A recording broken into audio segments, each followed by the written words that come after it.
আজমল সাহাবে 2 কোটি টকা অনুদান দিলে অসমৰ এনেকুৱা এজন হিন্দু বিধায়ক নাছিলে নেকি তেখেতলোকে যে নিজৰ পুঁজিৰ পৰা 1 লাখ টকা দিম বুলি ক'ব পৰাকে আজি 3-4 দিন হৈ গ'ল এজন বিধায়কটো নকলে মোৰ পুঁজিৰ পৰা মই 1 লাখ টকা দিছো বুলি মন্ত্ৰী বা পোৱাৰ লগে লগে কোনোবা বিধায়কে বোলে কৰোৰ টকা দি গুৱাহাটীত মাটি কিনে সেইজন বিধায়কে 50,000 টকাও দিব নোৱাৰিলে আৰু কিছুমান এনে কিছু সংগঠন আছে যিসকলে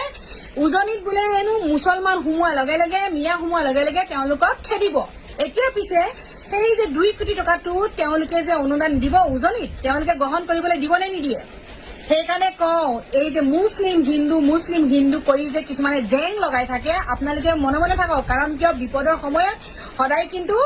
তেওঁলোকেহে আগবাঢ়ি আহে বহুতবাৰ প্ৰমাণ পোৱা হৈছে আৰু এতিয়াও আপোনালোকে প্ৰমাণ পালে আজি তাৰিখত 2 কোটি টকা ধেমালি টকা নহয়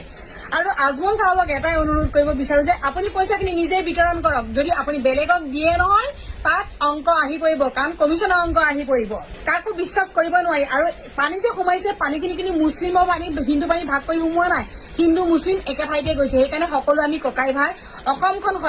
সদায় এনেদৰে থকাটো বিচাৰো যে হিন্দু মুছলিম সকলো মিলি ককাই ভাইৰ দৰে থাকিব লাগে মিলা প্ৰীতিৰে থাকিব লাগে তাত কিছুমানে যে ফেচবুকত আহি চিঞৰি থাকে হিন্দু মুছলিম